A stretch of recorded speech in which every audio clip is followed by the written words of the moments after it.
আপনি কি কখনো ভেবেছেন যে এই দুনিয়ায় আমাদের আসল পরিচয় কি? আমরা কে এবং কেন আছি? আমাদের জীবন শুধু খাওয়া, পড়া, রুজি রোজগার আর ঘুমানোর জন্য, নাকি এর পিছনে কোনো বড় সত্য লুকিয়ে রয়েছে?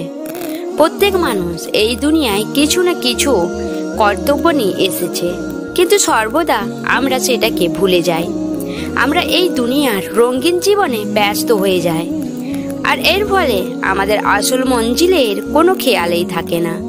আমরা সকাল থেকে সন্ধ্যা ছুটতে থাকি, কখনো দৌলতের পিছনে, কখনো সুখের পেছনে, আর কখনো নিজের স্বপ্নের পিছনে। কিন্তু আমরা কি কখনো ভেবেছি কি অবশেষে আমাদের কোথায় যেতে হবে?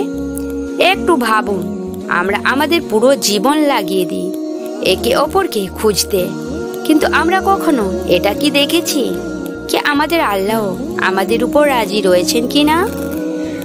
লোক তো আমাদের পোশাক, আমাদের কথা, আমাদের বিলাসবহুল জীবনকে দেখে আমাদের পছন্দ করে, কিন্তু আল্লাহ আমাদের মনের সত্যতাকে দেখেন। তিনি আমাদের আমল, আমাদের ইরাদা, আমাদের নিয়তকে জানেন। যখন আল্লাহ কারো উপর রাজি হন, তো তার জীবন বদলে যায়, তার মনে শান্তি চলে আসে, তার দোয়া কবুল হতে লাগে, তার রিজিক হালাল আর পবিত্র হয়ে যায়। মানুষের মনে তার ভালোবাসা দিয়ে দেওয়া হয়, আর সবচেয়ে বড়, তাকে নেক রাস্তায় যাওয়ার তৌফিক দেওয়া হয়। কিন্তু প্রশ্ন এটা, কিভাবে বুঝবেন কি আল্লাহ আমাদের উপর রাজি আছেন কিনা? তো চলুন জেনে নিই, যখন আল্লাহ আমাদের উপর রাজি হন, তো সেটার কি কি নিশানি আমাদের সামনে আসে। এটা শুধু তালিমের কথা না, এটা আপনার আমার পুরো জিন্দেগিকে বদলে দিতে পারা বার্তা। যদি এই নিশানিগুলো আপনি অনুভব করছেন, তো আল্লাহর শুকরিয়া আদায় অবশ্যই করবেন। 1 নম্বর, মনে শান্তি আর হালকা অনুভব হওয়া। যখন আল্লাহ তার কোনো বান্দার উপর রাজি হন, তো তার সবচেয়ে বড় নিশানি এটা হয় যে তার মন যে কোনো পরিস্থিতিতে শান্তি অনুভব করে। এই শান্তি না শুধু খুশির সময়ে হয়, বরং এটা মুশকিল সময়েও হয়ে থাকে। কিভাবে বুঝবেন যে এটা আল্লাহর রাজির নিশানি? এটার পরিচয় হলো অস্থিরতা, ভয় আর মন ঘাবড়ানো ও মুশকিল সময় দূর হয়ে যায়। মানুষ আল্লাহর ফয়সালায় রাজি হতে লাগে, তকদিরের যে কোনো পরিস্থিতিতে সবর আর শুকরিয়া আদায় করতে লাগে, আর জীবনের প্রতিটা কাজ আল্লাহর মর্জি মোতাবেক করতে লাগে। কোরআন বলে, আল্লাহ তার ঈমানওয়ালা বান্দাদের মনে শান্তি দান করেন। নম্বর 2, গুনাহকে নফরত আর নেকির দিকে ঝুঁকে যাওয়া। আল্লাহ যখন কারো উপর খুশি থাকেন, তো তার মনে গুনাহর প্রতি ঘৃণার জন্ম দিয়ে দেন, আর নেকি করার ইচ্ছার জন্ম দিয়ে দেন। এটা আল্লাহর অনেক বড় নিয়ামত, কেননা গুনাহ মানুষকে শেষ করে দেয়, আর নেকি তাকে জান্নাত পর্যন্ত পৌঁছাতে পারে। গুনাহর উপর ঘৃণা কিভাবে বাড়ে?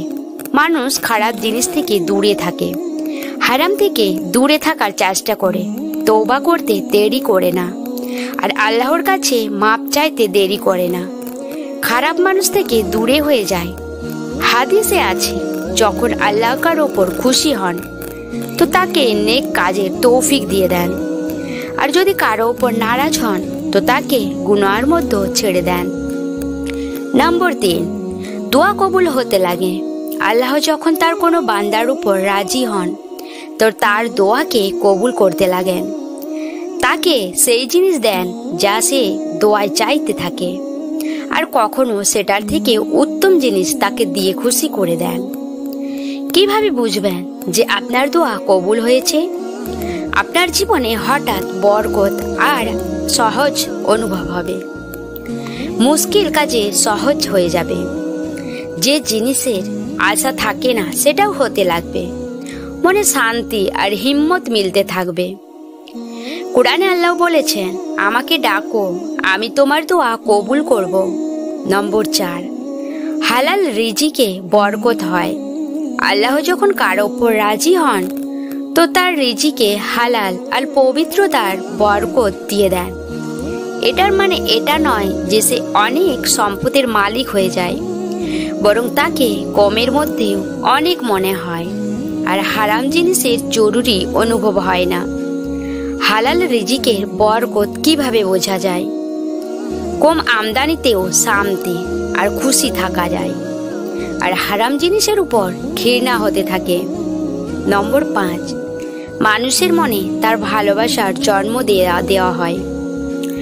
যখন আল্লাহ কারো উপর খুশি হন তো তার জন্য মানুষের মনেও ভালোবাসা দিয়ে দেন।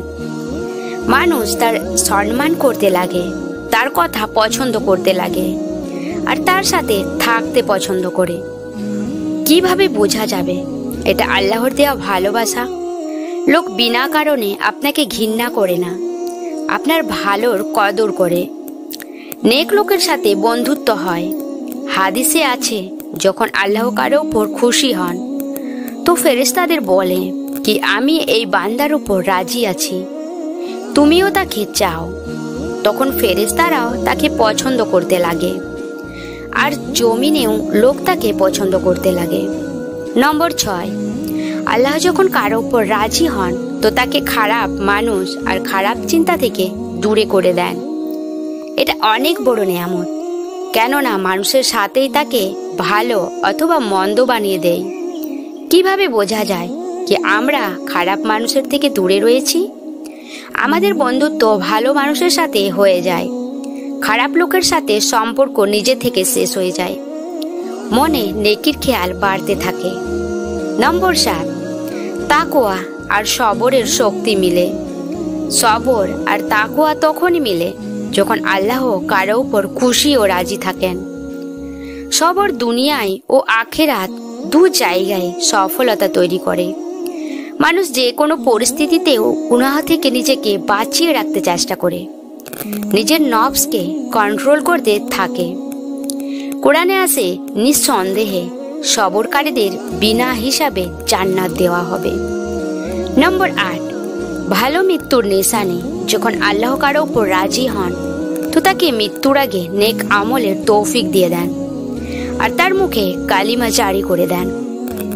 হাদিসে আছে, যার শেষ কালমা হয় লা ইলাহা ইল্লাল্লাহ, সে জান্নাত যাবে। আমাদের উচিত যে আমরা নিজের আমলকে শুধরাই আর এই নিশানিগুলো নিজের জীবনে অনুভব করার চেষ্টা করি। আল্লাহ আমাদের তার রাজি খুশির সীমায় সামিল করুন। আমিন। কমেন্টে সকলে আমিন লিখে দেবেন।